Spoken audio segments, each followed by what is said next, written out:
There we go.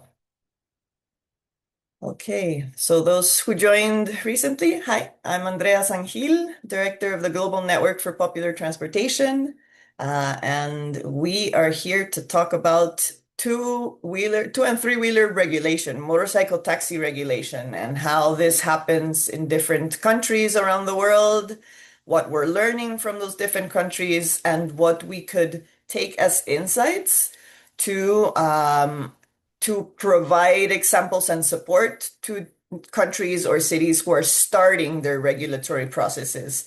Um, a lot of the times when we talk about motorcycle taxis, the authorities are very scared to start having a conversation because of a lot of the implications, but also taboo that comes with two and three wheelers. And what we have learned in time, talking to a lot of different people, is that one of the best ways to approach a sector that people have some hesitation or some fear about is to understand it better and to figure out how to have the most wins, right? The best results, keep the good externalities there, and try to manage those issues that might have negative externalities. So I'm seeing many more people joining the room.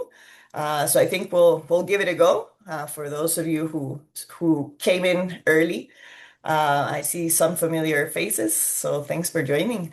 So today, as I was saying, we're going to have a conversation on two and three wheelers. These meet and greets are made possible because of the support of the Volvo Research and Educational Foundations, and we're organizing them in partnership with PRISM, the Partnership for Research on Informal and Shared Mobility. I'll let Jackie explain that in a second.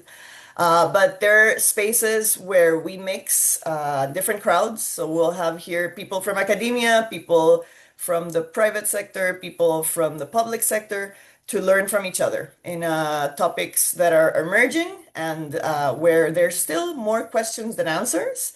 But hopefully, by sharing experiences, we can have some answers and share some insights of what people have learned along the way. So today, the flow of the session is going to be, we're going to introduce Carlos from our team. We'll introduce a global scan and analysis of regulation that we did with countries around the world to understand how they are regulating motorcycle taxis, what they are requiring from the sector, if it has worked, if it hasn't worked, what are examples of how we can regulate this? This is a first step in a process in which we will do afterwards a model regulation, some guidance to provide to policymakers who want to start this process, and that way they don't have to do all the benchmarking.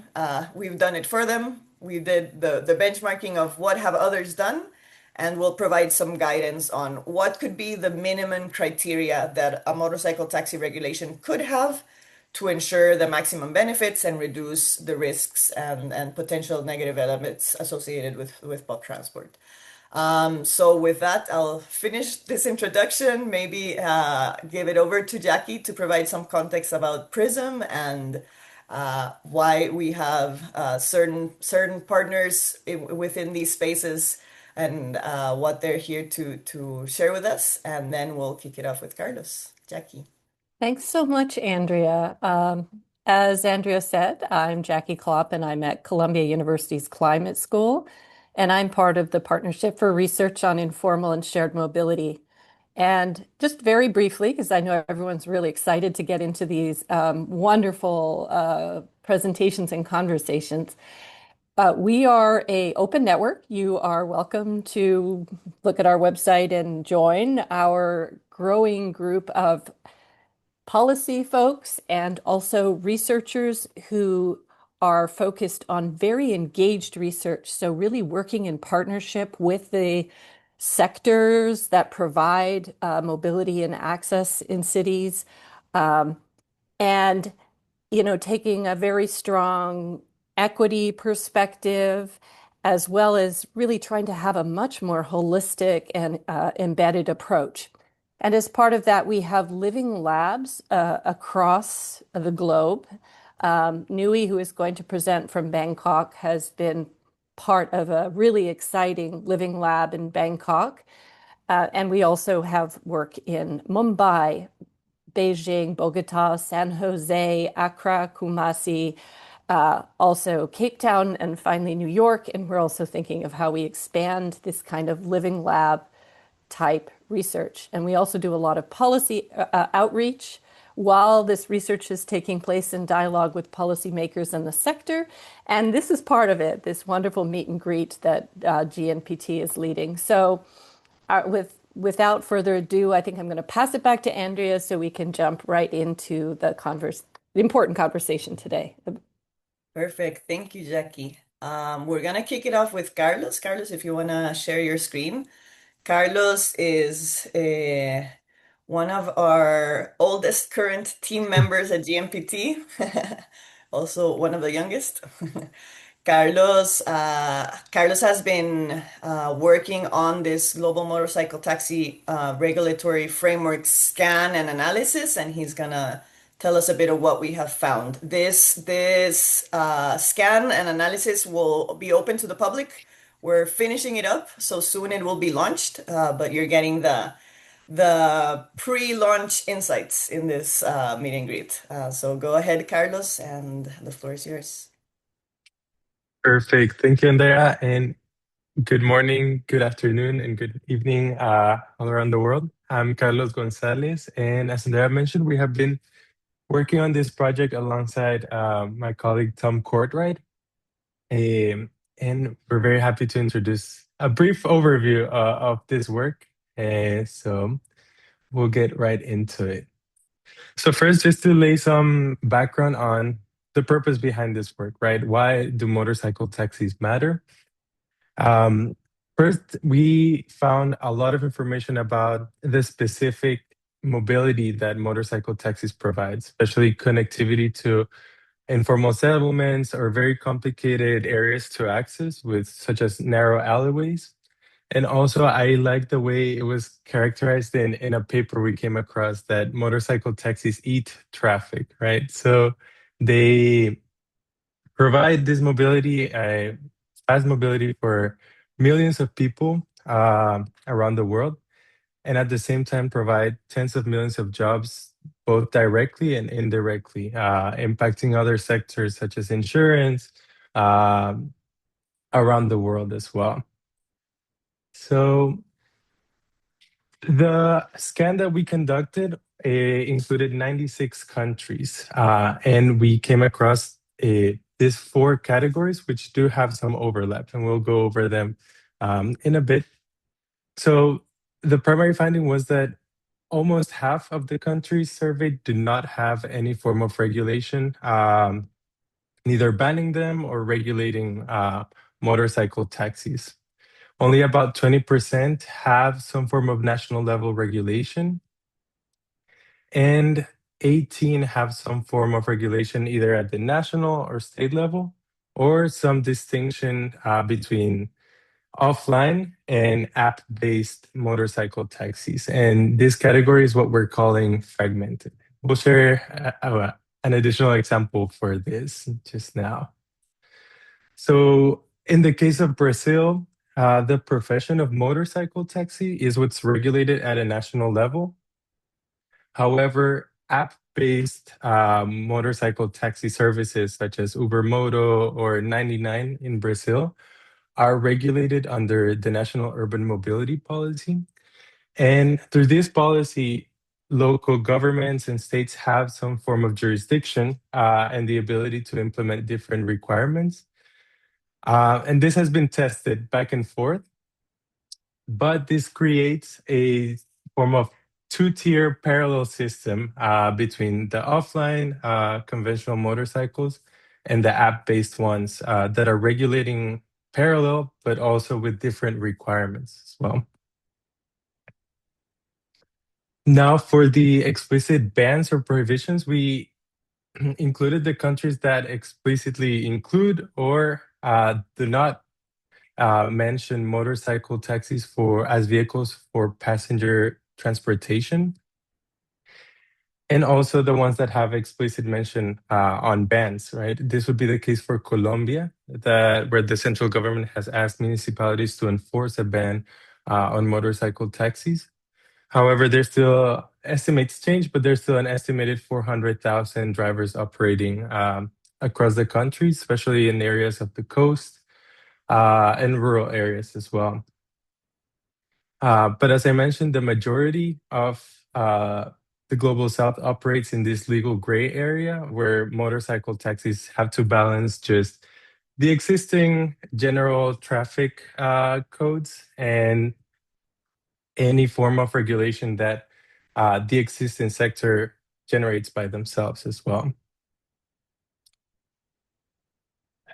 Through our scan, we also identified these four primary regulation categories and some of the most common and universal components that we came across.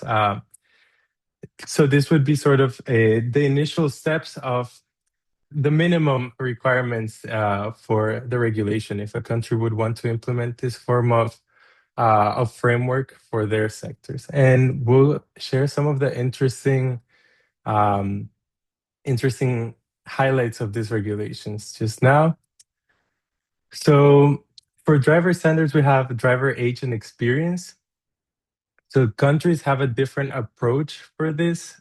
In the case of Brazil, we saw that drivers are required to have a minimum of 2 years of experience in order to obtain the commercial addendum to their driver's license. In other countries, this is based on just solely the driver's age. This was interesting because it has the potential to exclude a significant part of the driver population. But at the same time, it is also trying to balance increased road safety, right, with more experienced drivers. Similarly, another interesting regulation aspect is that of passenger helmets. It is often included in the motorcycle taxi regulations, but at the same time, it is not, certain aspects are not clear. So, for instance, the burden of who is providing the passenger with the helmet is often not clear or specified. Um, and this has led to certain situations, right? Especially for app-based motorcycle taxis. If the burden falls on the platform, on the driver, if the passenger themselves should bring their own helmet. In the case of Rwanda, the regulations explicitly mention that the driver has to provide the helmet. They're also held liable for a fine if they do not provide the helmet. And we see that there's very high compliance, especially in Kigali in the urban areas. And this was also a significant finding across our work, was that these very visible requirements are often the ones with the highest levels of compliance. So things like helmets and vests that are easily visible to law enforcement are some of the ones that have some of the highest levels of compliance as well. Now, for some of the vehicle standards, another interesting case was that of commercial license plates and commercial vehicle requirements. So, as we mentioned in Brazil, mototaxis are required to have commercial vehicle license plates, or red plates as they're known locally. And this specifically would apply to the offline mototaxis, but certain cities like Sao Paulo have tried to also impose this requirement on app-based motorcycle taxis. So this is an interesting, this has been a long-standing fight, legal fight in the sector because of this distinction that was created in the country. So one of the things that we found is that oftentimes this commercial vehicle requirements can create additional barriers, especially for those who are only working in the sector temporarily.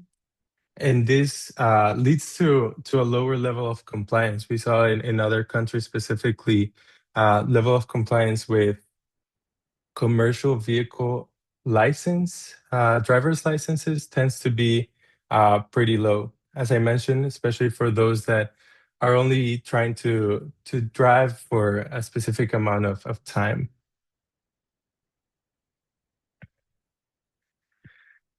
Lastly, another interesting example is that of the drivers associations. In a lot of places, drivers associations um, are also given licensing power by the governments. So they're pretty significant as well. And they also serve as a mechanism for drivers to um, fight for specific regulations or also leverage more efficient financing. So in Uganda, recent regulations require drivers to operate in an association known locally as a public transport providing entity. The interesting aspect of this regulation was that there was no specific channel in place for these drivers associations to be established. So what ended up happening was that a lot of drivers did not have a way to comply with this requirement.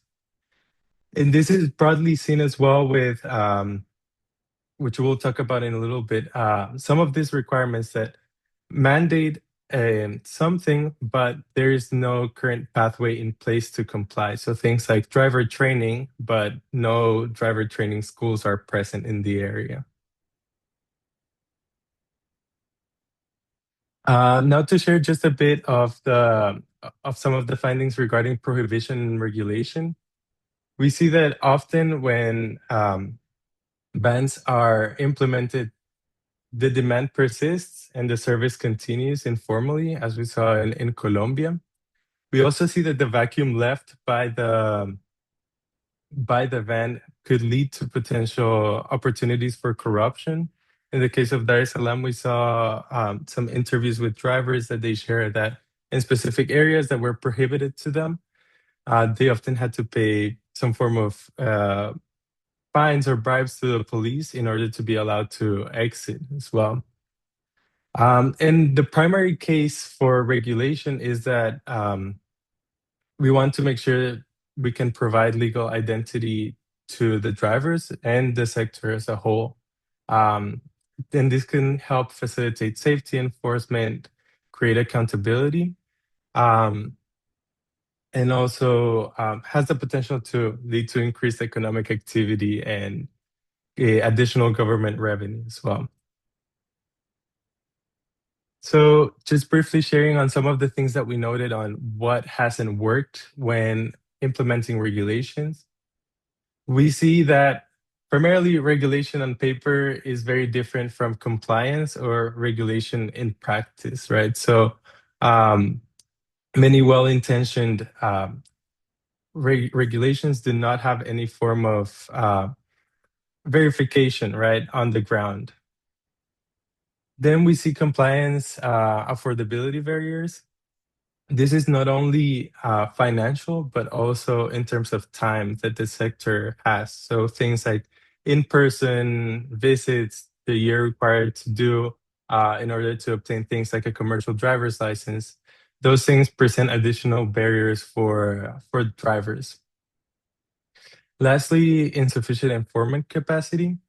We see that compliance usually tends to increase given additional enforcement. And we see that with things such as helmet wearing or vest wearing as well for drivers. Lastly, we have started identifying some guiding principles for regulation, right? So things that if a local government wants to implement some form of regulation, first, we see that affordability and accessibility is central, right? We need to make sure that a lot of these requirements are calibrated to the sector's capacity. And this goes in hand with working on these regulations in hand with the sector themselves, right? With the drivers, with the passengers. We see also that regulation tends to be more successful when institutions are coordinated, right? So Department of Transportations and the local police enforcement, all of that needs to be coordinated in order for improve compliance, and also, when available, using data and evidence-based adjustments, right, to calibrate these regulations. So what we wanted to share some of the next steps for this work. So right now we're, as Andrea mentioned, on the final steps of this regulation scan, but we hope to provide first the paper, but also some of the scan data publicly in the upcoming months. We will also be working on a model regulation by gathering a lot of these insights and lessons learned around the world. And the last part, which we're very excited about, is the technical assistance component, right? So we will be collaborating with local governments to start the development or review of existing regulations. And we're very excited to share that are having our first event coming soon in Mexico City in collaboration with UNEP in June. So yeah, very excited about that. Thanks so much, Carlos. And thanks for providing this overall insight on what is going on in the regulations in different contexts. And I think just being able to identify those key characteristics and categories within the regulatory frameworks is very useful. But also remembering that just putting out a regulation will not exactly make it effective. You have to pair it up with enabling conditions that will allow for the compliance and with capacity to actually enforce it.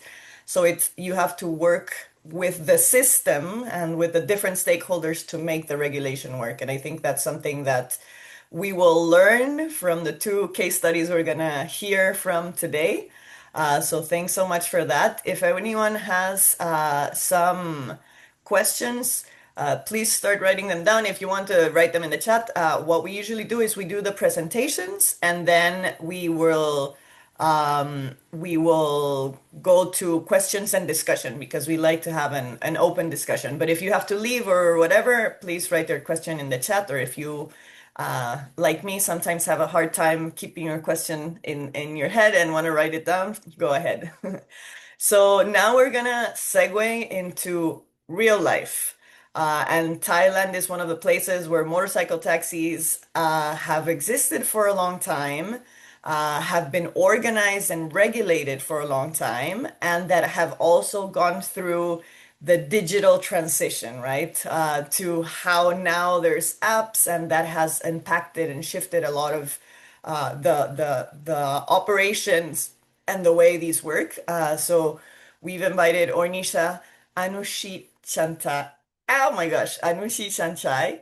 I tried, sorry, or Nui from our Thank Bangkok you, Living Andrea. Lab. And she's going to tell us a bit more about how motor taxi regulation works in Thailand.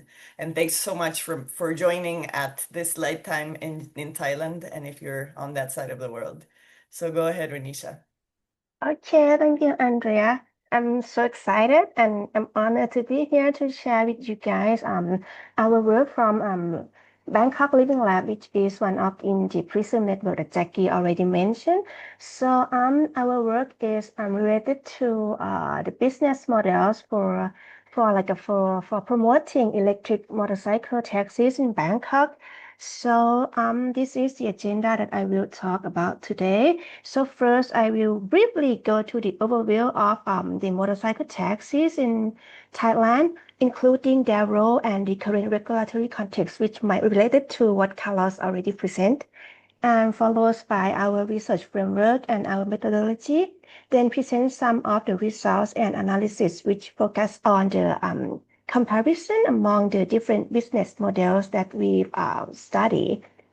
Before jumping to the key discussion points and policy implications from our work, so first let's brief to see what is the context. The context of Bangkok. In terms of transport modes, actually Bangkok has three main public transport modes. Buses, urban rail transits, and we also have the boat services because you can see from the map on the left side, we have a river runs through the city. So we also have some of the boat both transport. But besides those main public transport mode, Bangkok also has informal transport mode, and motorcycle taxi is one of the most important informal transport mode in Bangkok because just only public transport they cannot cover for the whole area, right? And you can see from the point on this map, each point indicate the location of the motorcycle taxi stands, which is like the picture on the right side. You can see this picture everywhere around Bangkok, like some group of the male. Sometimes we also have female wear the orange jacket and waiting on the by the road, waiting for the customer. So this is the motorcycle taxi service in Bangkok. Yeah, totally we have like 500,000 motorcycle taxi stands and more than like 60,000 drivers in Bangkok. And actually, when I said that motorcycle taxi is informal, but in reality, it has been formalized in several ways. And I think maybe motorcycle taxis in Bangkok is maybe the oldest one because this service is first established in 1979, so like almost 50 years already. And at that time, there was no regulation at all. To run the service, drivers usually gather together, became a group, which we call WIN in local language. And later in 2005, like almost 30 years after they first established, the government at that time they tried to formalize the system, the service, and in several aspects such as control the number of the drivers, control the location of the wind stand, forcing them to have yellow plate and control the fare rate, some stuff like that. But however, at that time, the regulation is not forcefully enforced. But once again, in 2014, 10 years after the first legalization, the government at that time they tried to push and stricter for the driver registration, So at that time, since 2014, you will see that the orange jacket happens at that year, and a year later, in 2015, ride-hailing application has been emerged in Bangkok. At that time, the government they didn't do anything to legalize the service. They 10 years later, since 2023, the government at that time they attempted to legalize the app-based motorcycle drivers to have yellow plate, but it was not successful because the protest from the app-based drivers and stuff like that. And luckily, just only last year, so that means that 10 years after the ride-hailing has been emerged in Thailand, the government is first launched the law to regulate the app-based service. So what I want to highlight here is that regulation usually comes after, the system or the service has been changes first, has been emerged first, and then the policy follows. So nowadays, there are many aspects of the service that are regulated. I mean, the service of motorcycle taxis, from drivers to vehicles to how the service is run. And one of the most important ones is the registration and operating licensing. And this is very interesting because some of these rules are actually obstruct or limiting the shift to the EM among the drivers. So, which I will talk about next. So that's the brief of the regulatory side. So now let's take a look what's happening with electric motorcycles in Thailand. Globally, we already know that EV are growing so fast, the number of electric vehicles has been increasing every year. But in Bangkok, the picture is totally different. Especially for motorcycle taxi sector, across all the country, we have over more than 100,000 motorcycle taxis across the country. And more than half of them are registered and give the service in Bangkok.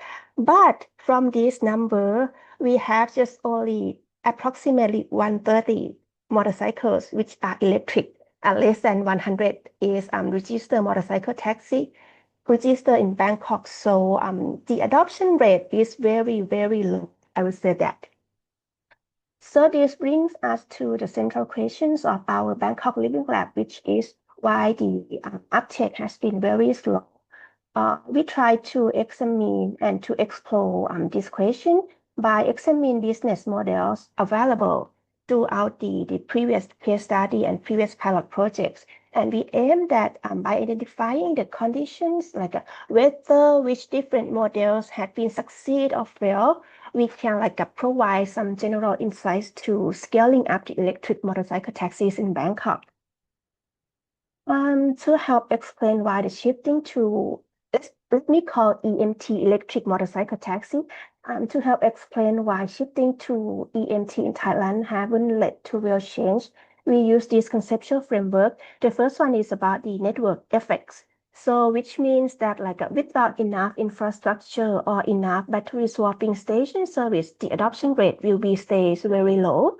But on the other side, when there are not enough users or when have lower users, a lower number of users, the companies or the private sectors, they don't want to invest in the ecosystem. So it will create the problem that without enough users, there would be no enough infrastructure, but at the same time, without enough infrastructure, there will be no user to shift to the EV. The second framework is socio-technical misalignment. So it means that even if the technologies or infrastructure are ready and are sufficient, but adoption can still be very low if the policies or the institutional staff are not prepared well to support them. And this is the case of Bangkok. And the third framework is about the justice and equity. I would say that informal workers like motorcycle taxi drivers are often left out of the transition plans from the government without the proper mechanism or the proper support. So I think the shifting or the promoting the EV can be deepen inequalities for the informal workers like motorcycle taxi drivers. From our study, we found that there are 4 business models that have been piloted or have been launched in Thailand, in Bangkok, to promote EM adoption among motorcycle taxi drivers. So the first one is conventional model. The second one is partially battery subscription model. The third one is fully battery subscription, and the last one is rental model. From our study, which is mostly the workshops and the interview with stakeholders in the ecosystem of electric motorcycles, we found that each model they offers a different approach to the cost, to the risk of the drivers, and to infrastructure needs. For example, the first one, the conventional model. So this one is the most familiar model. So in this model, drivers they have to buy both of the vehicle, motorcycles and the battery at the same time, and they're gonna get the full control and the full ownership of the vehicles. And this model is aligned with existing norms in the current motorcycle taxi sector. But I would say that the upfront cost of this model is very, very high because for motorcycle taxi, just for the battery, it might cost maybe 30 to 40% of the total price of the vehicle. So the battery is very, very expensive. So that's why the model, and in this model, the upfront cost is very, very high. So most of the driver, which is the informal settlement, so they cannot get a loan from the financing company. So it makes this model is viable only for those who have a more stable income, not for the motorcycle taxi drivers. From stakeholders interviews, we found that some of the drivers they also mentioned about the resale price of the vehicles, and also some drivers they said that while ICE motorcycle usually keeps up maybe approximately 70 or 80% of their value after 2 years of using, but the EM can drop by more than half. So yeah. So this is one of the concerns of the drivers. And also, I think even though this model offers the full ownership for the drivers and they will make the drivers more comfortable because they are familiar with this model, but the financial burdens is such a huge barriers of this model. And the second model is partially battery subscription. Actually, this model was designed to overcome the key barrier of the first model, which is the upfront cost. So in this model, driver they need to buy only vehicle and one battery. In Thailand, electric motorcycle usually comes with 2 batteries. So the driver will buy only 1 battery and vehicles, and for another one they will use like a swapping station service to get extra batteries to do the subscription model. From our interviews, we learned that for this model, the availability of the infrastructure, especially for the swapping station, is very, very crucial. In one pilot project that used to test this model, in that project, at the first time that they launched that project, the swapping station were not ready at that time. So at that time, drivers had to charge the battery at home. And by the time that the swapping station was available, the drivers already they get used to charging at home, so they didn't want to switch to use the battery swapping station. And also one issue is that many drivers they didn't trust for the share battery because they said that they didn't know how those battery has been used or taken care of. So it's about the safety trust of the drivers. And another big issue is about the timing. We have to understand that due to the behavior of the drivers, the motorcycle taxi drivers in Bangkok, they usually use the swapping station in the very early morning before the peak hour of the morning time that they have to pick up for the passenger. Everyone go to the battery swapping station at the same time. So this crowding issue causes long waits and not enough batteries to go around. The third model is the fully battery subscription model, which is very similar to the second one. But in this model, it reduces more cost because in this model, the drivers need to buy only the empty vehicles, and they used for the battery they use the subscription battery to use the swapping battery. But this one is quite against the law of the register for the vehicles in Thailand because to register for public motorcycles in our law it says that the motorcycles to be registered must be ready to use, so it should come with the battery, and the battery should be owned by the vehicle. Should be owned by the driver. So even though this model they can reduce some barrier which is the high upfront cost, but it's still against of some of our law. And also we found that some drivers they do not feel comfortable with this model because we have to understand that the vehicle is is the thing that they have to use to work for living, and without the battery, so the vehicle is nothing, and they have to 100% rely on to the swapping station, and if the stations are down, their work there will be disrupted. So yeah, even though this model can lower the upfront cost, it creates the new challenges that we have to think about what we're gonna overcome from this. And the last one is the rental model. So this model, in this model, the drivers do not need to buy the vehicles. They just rent the vehicle. And the rental fee will cover for the vehicle, the battery, and all the maintenance services. So this model makes the vehicle, the electric motorcycle, is accessible for those who cannot afford to buy. But and I would say that from our stakeholder interview with several type of stakeholder, we all agree that this model has a good promising in this model because it can reduce a big key barrier which is the high upfront cost.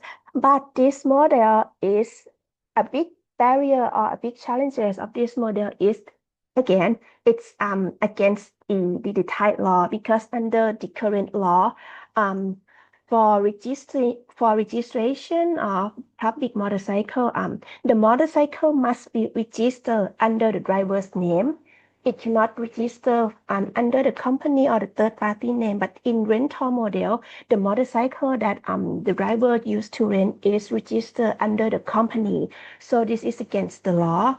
And we found that a company that used to launch this model, they already switched their target from motorcycle taxi, I mean the traditional motorcycle taxi, to app-based driver, because the app-based driver in Thailand, they are facing the fewer regulatory restrictions. Yeah, I think scaling up this model will require such a huge legal reforms and more supportive system from the government sector. And this is what we found from our study. As you can see, I think each model, it has like its pros and its cons, and what works for one group, like what works well for the rider or the app-based drivers might not work for the other. Yeah. The challenges are not just about each model. I think the real challenges is come from the bigger system level issues. And here are three key insights that we got from our work. The first one is like in some models like battery subscription or rental model. So it depends much on the swapping network. So the coverage and the when coverage is limited, the coverage of infrastructure is limited, the usage will drop and the system cannot grow. So it's not just about a technical issue, but it's about the lack of maybe the coordination across actors. So for some model like this, we recommend that we might need the national standards of the battery. So the infrastructure planning will be easier and can be implemented with lower cost. And for the second one, the socio-technical misalignment. Many models don't fit with existing rules. For example, the subscription model and the rental model.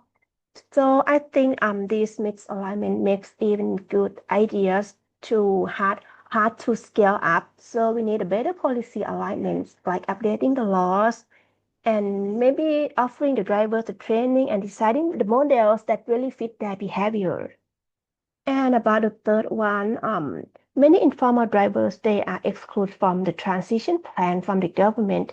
So especially for the models with high upfront costs or the fixed fee, like the daily fee for the subscription, I think the ownership is not just about the economic, but it gives the drivers, I get the sense of control. So I think this is quite important thing for the drivers. So I think the policy must ensure fair access and real choices for the drivers to promote the EM among the drivers. So yeah, I think in short, this transition is not just about choosing the right model, because each model they have its pros and cons, but I think it's about the fixing the system around it to properly and to fit for the drivers' behaviors.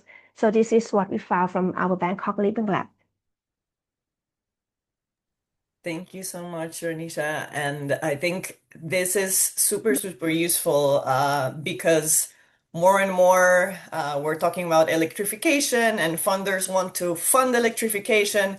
But I really like your slide of the pathway to get to where we are right now, right? There's a big, like a staged approach that has happened with different layers of types of regulation that has come through to be able to get to the electrification conversation. And even that is now providing insights on what needs to be updated in those regulatory frameworks and what needs to change. So that's very insightful of somewhere where the road has been traveled and we've had different stages from which to learn from. And that is very useful for context in which maybe this is an emerging conversation. And with that, I think this is the perfect time to segue into Mexico. Monica has been very much involved in establishing the regulatory frameworks for motorcycle taxis in Mexico, in the state of Mexico. and she'll tell us a bit about this. Monica and I met in a conference where we were starting to talk about decarbonization of pop transport, and we immediately connected because she said, "Oh, we're starting a regulatory process," and so we think it's very valuable also to learn from where these processes are starting and how an authority establishes the strategy to get to the regulation. I think sometimes it's not only the how, the what, but how to get there. So, Monica, we're very excited to hear from your experience, and the floor is yours. Thank you very much to the organizers, especially to you, Andrea, Fernanda Rivera, and Chris. Even though I'm no longer work for the state of Mexico, I really appreciate this opportunity. So I'm so happy to present this, to share this information and experience. So thank you for the introduction. I will start with a little context of the state of Mexico. How a state of 17 million inhabitants looks like, and the situation of the public transport in EDOMEX, and then followed by the institutional change we had to carry out in order to implement our strategic projects. And then I will expose the strategy proposal, the motorcycle tax program, and a list of final remarks and recommendations. So the state of Mexico, the EDOMEX, is the most populous state in the country, with approximately 70 million inhabitants, of whom around 31% live in poverty. The Mexico City metropolitan area has over almost 22 million residents, representing around 17% of the national population, which women represent about 52%. Public transport is particularly critical for low-income populations living in the most far-away communities with limited access to mobility options. 6 out of 10 people spend up daily, more or less, about 3 hours commuting every single day. The key challenges in the EDOMEX regarding public transport are the following: insecurity, high cost, poor connectivity, air pollution, and lack of regulations. The perception of insecurity is higher for women, of course, which represent about 56%.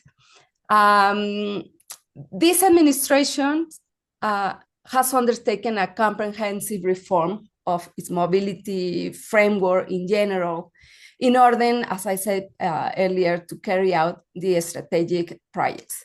So we gave special focus on this new mobility framework to road safety, electromobility, professionalization in the provision of public transport services, and in the reorganization of the public transport system.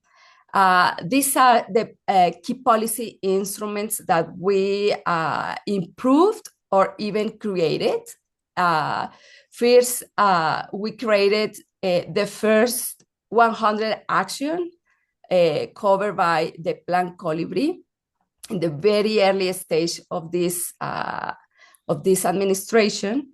Then we developed the development plan of the state that includes strategic projects of the whole strategic projects of the administration. We improved the law of mobility and road safety of the state of Mexico and its municipalities that enable the integration of 2 and 3 wheelers as a feeder to mass public transport, which was key for the developing of these actions. And then we established the State Mobility, Road Safety, and Transportation Program. Also, we have this strategy, the electromobility strategy, that along with the IBD, the International Development Bank, which gave us the technical assistance, we developed this strategy. And also, we have a new state traffic regulation framework. At the same time, we on the ongoing processes, we set up two main bodies cross-cutting governance mechanism: the State Mobility System and the Citizen Observatory for Mobility, Road Safety, and Transport. These two are entailed also for, like NGOs, participations, also corporations, politicians, academy, etc., etc., etc. So the strategic proposal of moto taxis program, that we call it in the EDOMEX, it's aligned to the state development plans, which mandates, like, specifically to establish a public transport regulation program to reduce informal transport operations. So that means that we are obligated to respond to the poorest populations. And I really like what our previous presenter from Bangkok told us about social justice. And I think informal transport is about bringing to the poorest populations justice, social justice. So mototaxis have become a widely used mode of transport due to low cost, as previously the other people said, low cost, immediately availability, and service coverage in areas where there is a limited offer of public transportation or nothing at all. However, the challenges that it presents are especially that they are operating currently like in an informal way. The lack safety standards and no regularity oversight. The key data, which is a light, it brings us a lot of light into our taking process, making decisions. It's about almost 16 million daily trips are made in the metropolitan area. Mototaxis account for more or less 1.7%, which this is almost 3 million users. This service is a little bit old. It was made the origin destination survey in 2017. This is the new West and the which is pretty old, actually. It's 2017. So demand of the service continues to grow rapidly.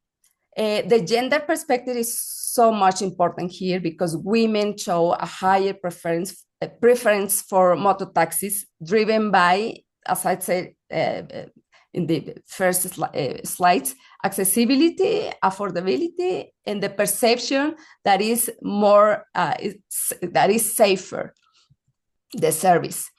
So the objective of the program in this very early stage, or in this phase 1 out of 3, is to develop a comprehensive mototaxi census to identify the number of operating units, to map a geographic distribution, to understand routes, fares, and operating conditions, and generate evidence for regulatory design.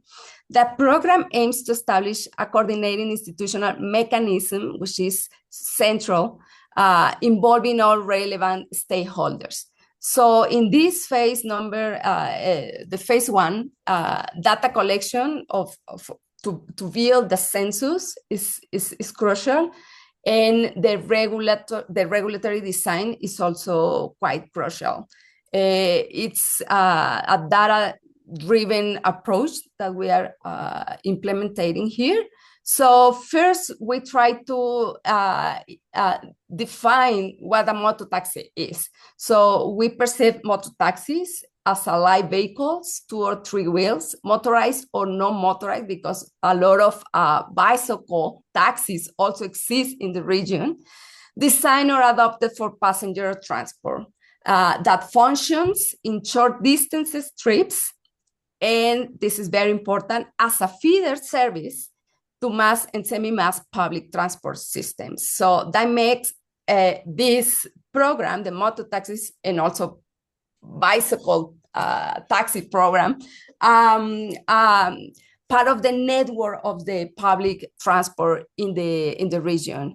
So to conduct a digital census of mototaxis, operators, and vehicles is also like one of the tasks that we are conducting right now, or the team were conducting while I was working in the EDOMEX.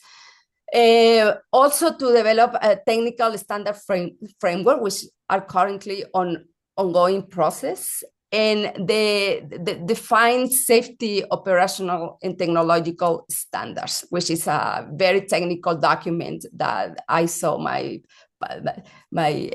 previous presentators that they are so much like in advance. So we are going through that way also. So a dedicated digital platform was created for data collection to operators and to people that are interested in this, in providing these services for the users. So if you click here, you will find the whole application. So we can collect all this data information in our website, which is public, of course. So institutional coordination, it's a key point for during this phase. Institutional coordination mechanisms were implemented to socialize the strategy. So monthly coordination meetings took place with mayors in the main municipalities. The program it's meant to be implemented. Engagement with mototaxi operators. Also, we had a lot of meetings with them, along with many other institutions inside the Secretary of Mobility. Signing of collaboration agreement were also a main task during this phase. Other or additional actions that we also did were to define technical standards for the vehicles and operations that it's currently ongoing on process, and provide training for operators and public officials. We have a preliminary results that have given us this work that basically has been conducted to. We have already an estimation of the scale of operations and the amount of new vehicles, motor taxis that are currently in operations, which are about more than 2,000. 20,000 units of motor taxis in these municipalities that are the denser municipalities in the state of Mexico. We also identify these high densities areas, and also try to support decision making for regulation and investments with the technical teams inside the Secretary of Mobility in the state of Mexico. And also it is a very comprehensive first draft of this regulatory design. So the phase 2 is going to be about the system strengthening, which entails to conduct technical, financial, and tax studies in order to have this business model in place, and also these financial models that we already hear about Bangkok that are super interesting for the teams. Also in this second phase is going to be like the provision of incentive for safer and more modern vehicles. As we saw earlier, we already have kind of a design of how the vehicles looks like, and it's kind of a motorized and non-motorized base. Also improve the infrastructure like signage, stations, road conditions. Publish in this phase is meant to be published this framework, the regulatory framework as a whole in the official government gazette. And the last phase is of course, the implementation that will issue permits and concessions on the new framework, monitor compliance continuously, and implement ongoing training programs for not only operators, but also for public workers in the Secretary of Mobility. So the final remarks and recommendations that we see in this very first initial steps is to integrate 2 or 3 wheeler vehicles into the public transport system, which is very important to us to be part of the whole public transport system. They strengthen of governance and interinstitutional coordination is key in order to reach all the little goals, to prioritize user needs in policy design. This is very important to conduct all the time, this local service to the users, to ensure also sufficient financial resources for scalability, improve transparency in licensing and concession processes. This is also key, as previously have said, that transparency in order to disable or to erase corruption actions, it's really important in this kind of operations or implementation of this kind of projects. Promote transition to modern and electric vehicles through incentives and financial support are also key for the next steps of this program. So motor taxis, as you see, aren't the problem. The lack of regulation is the problem. A well-structured, data-driven approach can transfer them into a safe, efficient, and sustainable component of the mobility system as a whole. So this is my very short presentation. If you have any question, let me know. Thank you very much for this space. Thank you so much, Monica. And I think with both of these, there's several phrases that are are happy. I see Jackie smiling. It's very inspiring when we hear motor taxis are not the problem, the lack of regulation is. It's a message that we've been trying to get across, right? That this is not a problem, it's an opportunity, but the way we approach it is the thing that we need to change, right? So I think hearing about the experience of basing the process on data, right? Using the census to do evidence-based regulatory design, also seeing elements such as driver training, to prepare them to be able to comply is really, really important. And then you had a component that was literally system strengthening. And I think that is a key element, again, to create the enabling conditions for a regulatory framework to be successful, to thrive. Because the amount of work that's required to pass a new regulation or a new policy is so much, and the amount of efforts and coordination that if that strengthening and the enabling conditioners are not there, then it can fail. It has more possibilities to fail. So I think this example of how you're building it up little by little is very useful for especially for countries who want to start to be able to see, okay, how do I break this process down into smaller stages, and how do I approach it also through different regulations. It's not only one, right? It's the vehicles, it's the organization, it's several things that need to be considered.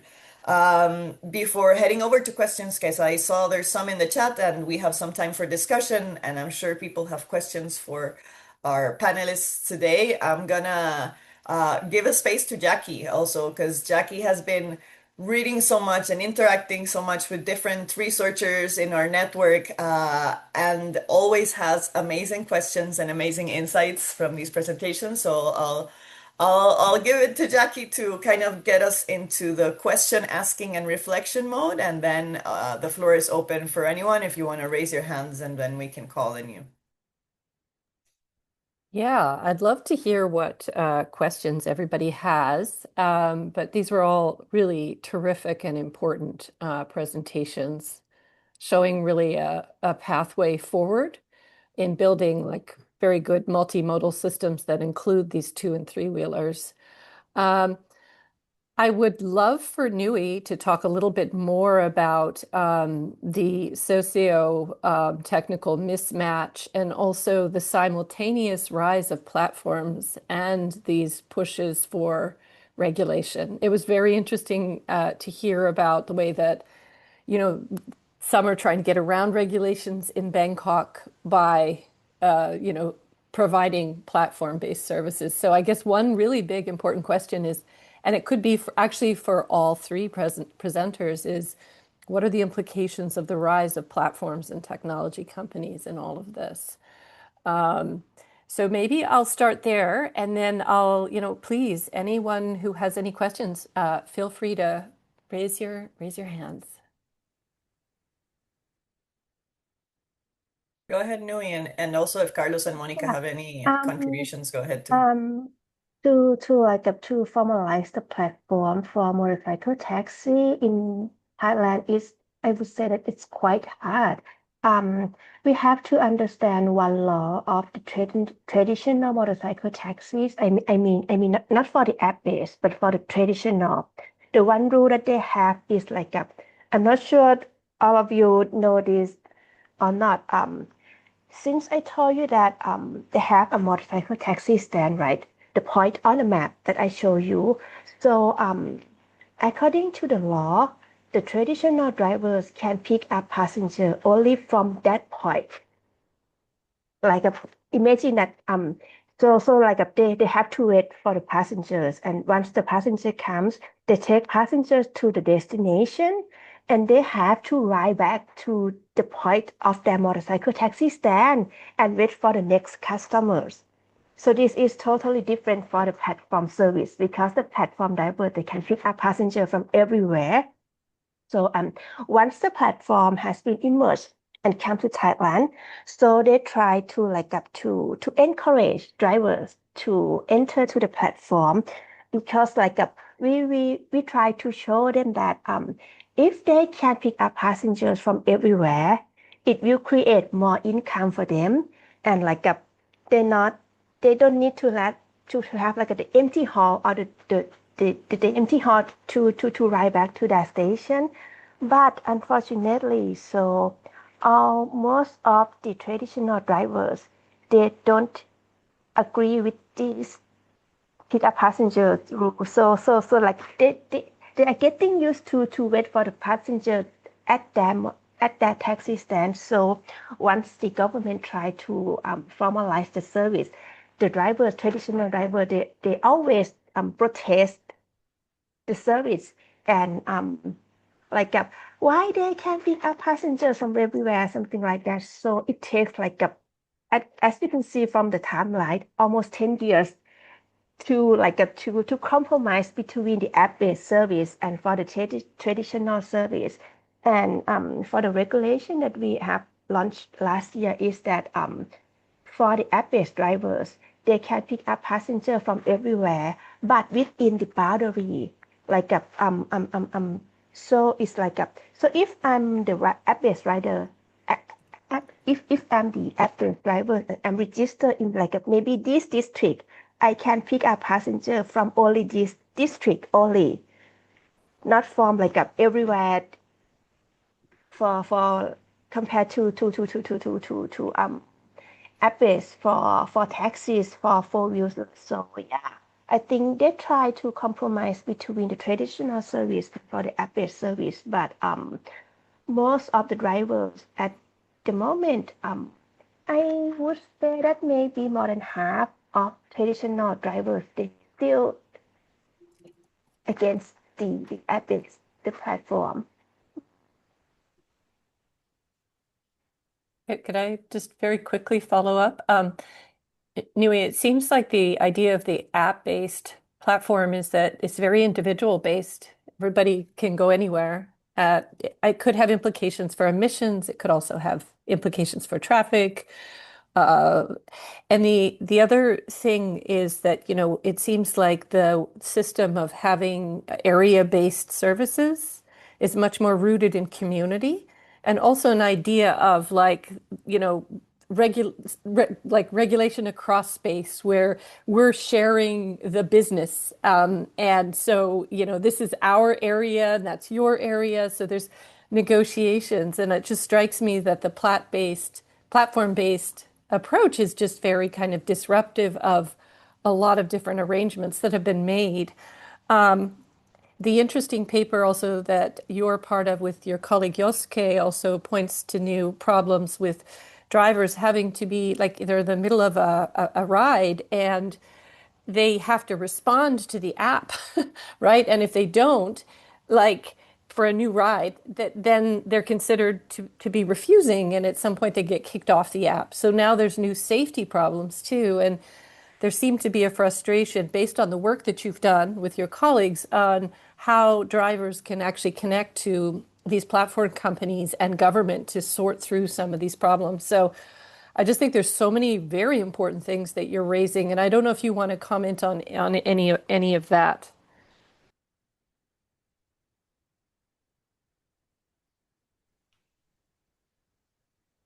You means about the comments on the app-based and the drivers?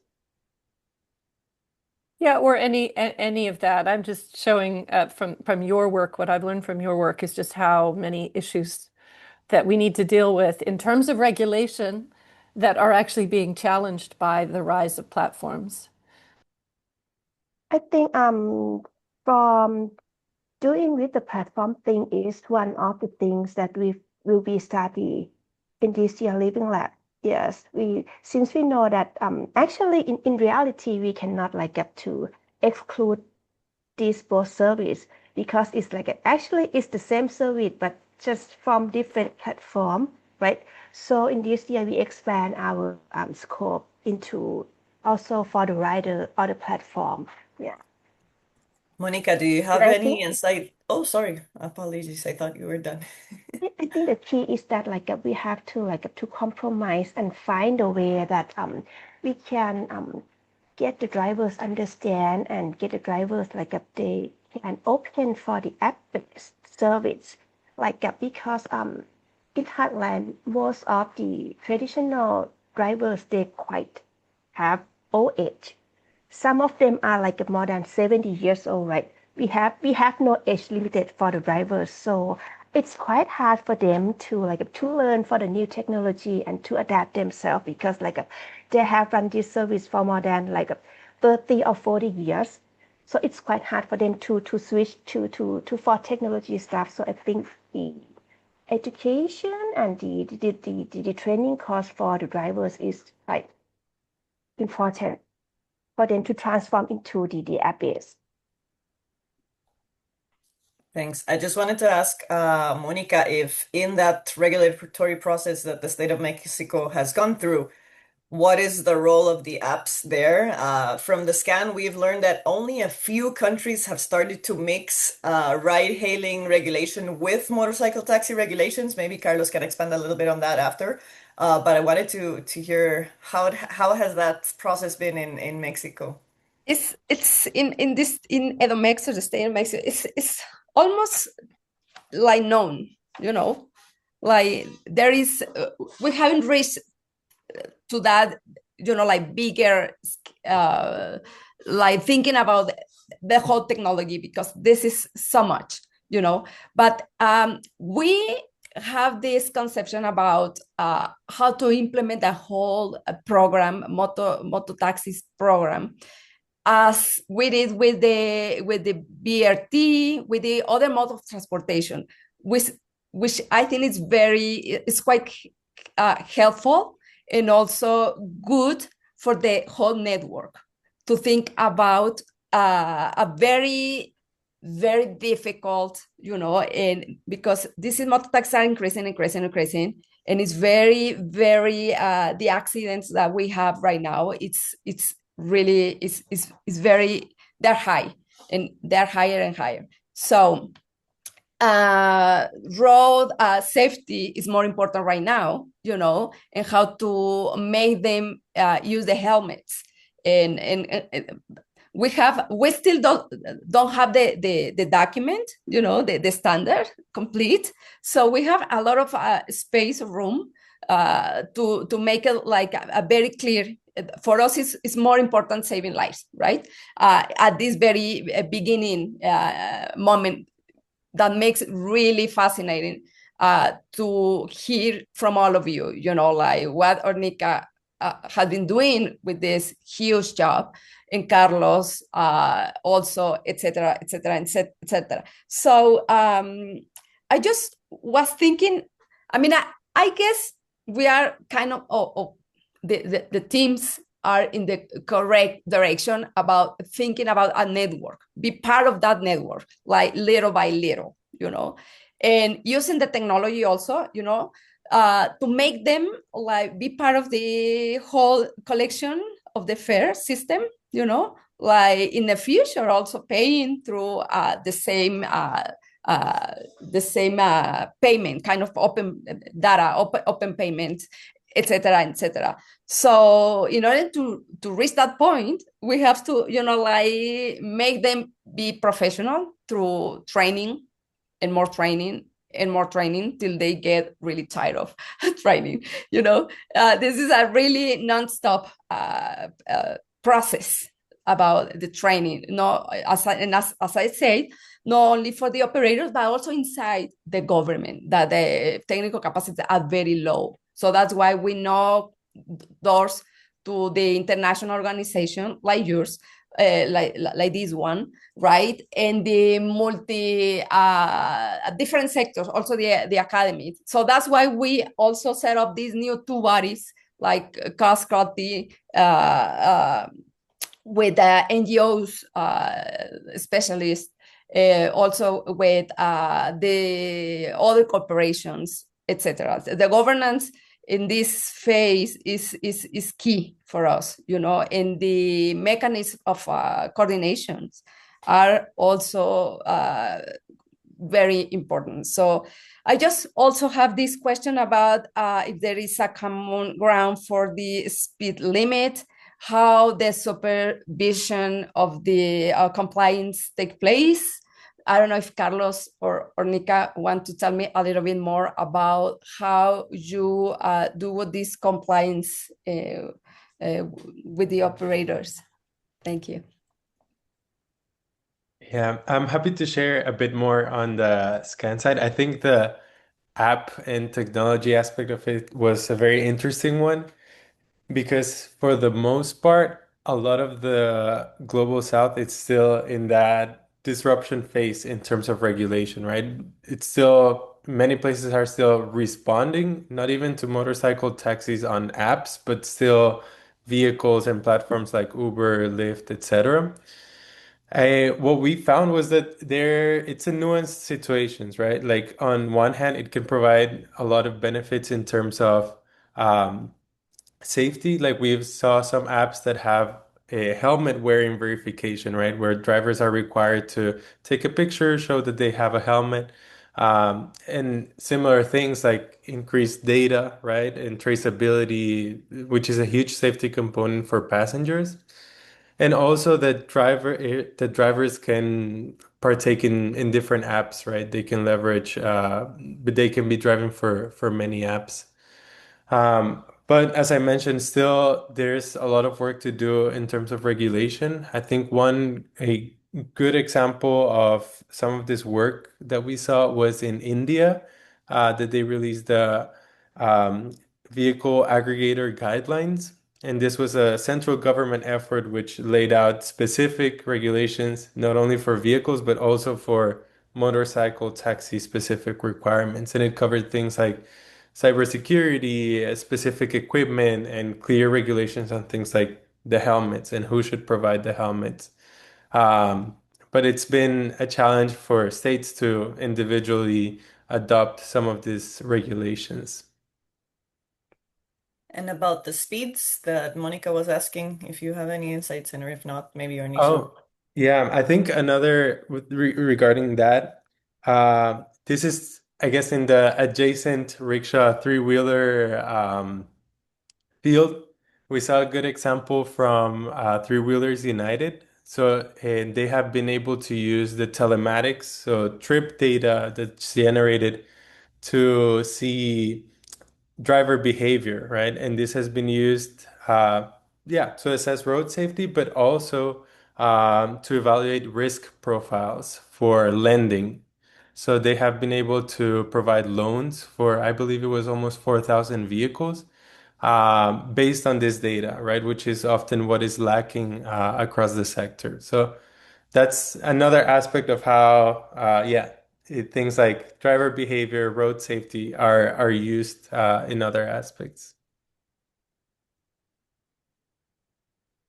Arnisha, are there any insights on how to regulate like driver behavior in terms of speeding that have been implemented in Thailand?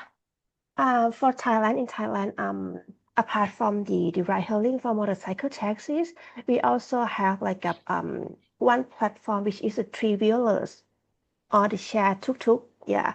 And for this one, I think they're quite controlled about the safety is quite good because they have like some camera and some tracking in the system. And once the drivers, they drive over the limit the limit of the speed, they will have like some how to say some voice to connect with the driver, like oh, you are driving over the speed that are limited, and um, if you have done this like for um, maybe let's say maybe 2 or 3 times, you will be like a punishment from the application, something like that. Yeah. They have like something to track the drivers.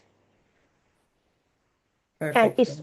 it will be hard for them to like to be assigned for the next work or the next ride to the customers. Okay. It's about the Carlos, rating were you system. gonna add something? Oh, yes.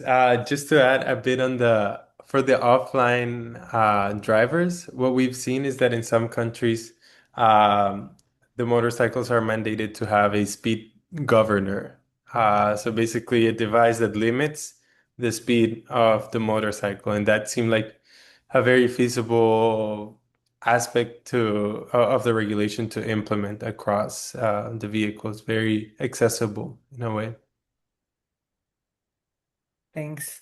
Yeah, I think as I mentioned at the beginning, this is a sector where we still have more questions than answers, but I think the possibility of having this scan and having different examples of how this is being done in different places will be very useful to benchmark and get ideas on how to include these elements in regulation. We have a few minutes left. If anyone has any last minute emerging questions, as they say in weddings, speak now or forever. I don't know. I think no one is very keen on asking a question. Okay. We're gonna be sharing this recording and also the slides because sometimes just looking at the slides or the numbers is very useful. And also wanted to let you know that we have these meet and greets. If this is your first time, we have these meet and greets every 2 months usually. Sometimes we'll push it back or forward a little bit depending on other engagements and events that are going on in the transport world. But we're also always open if you want to recommend someone to be part of these meet and greets. If you want to hear about a specific topic as well, we already have established topics for this year, but we're always looking at how to cross topics as well. So any recommendations, let us know. And we're gonna be publishing the scan soon. So if you want to keep an eye out for that, we'll publish it via our social media and also via Pop Transport, which is our newsletter. And as Jackie was saying on the chat, we have our first convening on informal and shared mobility in October this year, and that will be very exciting because it will be these meet and greets tend to be relatively small. First of all, because our timing differences are very different between all the regions, so it's hard to find a good time for everyone to join. But they're always very interesting to connect with people who are from this very niche sector in transport, because transport is a niche, and then within that, popular transport is another niche. But it's a community that's growing. And so I think in October, we'll be able to meet and exchange more experiences in a breadth of different topics, and get a little bit more answers and a little bit more questions. But we'll continue the conversation here, online, offline, in our different platforms. I don't know, Jackie, if you want to say, if I'm missing anything, or if you wanted to say anything else before we close it off. No, just thank you so much to everyone for coming. These are always such incredibly rich and important conversations. So feel free to let other people know, and we'll continue to have these conversations. And yeah, we will also be giving you more information through the Pop Transport newsletter and through the website for PRISM and GNPT. There's many upcoming events. There's the event in June in Mexico City, so we'll make sure that information is well circulated. There's also a exhibition in Mumbai in May that's focused on three-wheelers. We'll make sure you get that information, and then feel free to share other, critical events and ideas and papers. But really, just a heartfelt thanks for the wonderful presentations, for the wonderful facilitation by Andrea, and this wonderful community. Thank you so much. Thanks, Onisha. Thanks, Carlos and Monica, for all of your insights and for sharing your time with us. And thanks for all of you who are joining from all over the world, literally. It's always very valuable to have you here. And we'll see you in our next meet and greet then. Have a great day and evening and afternoon, everyone. Thanks so much. Have a Thank you. great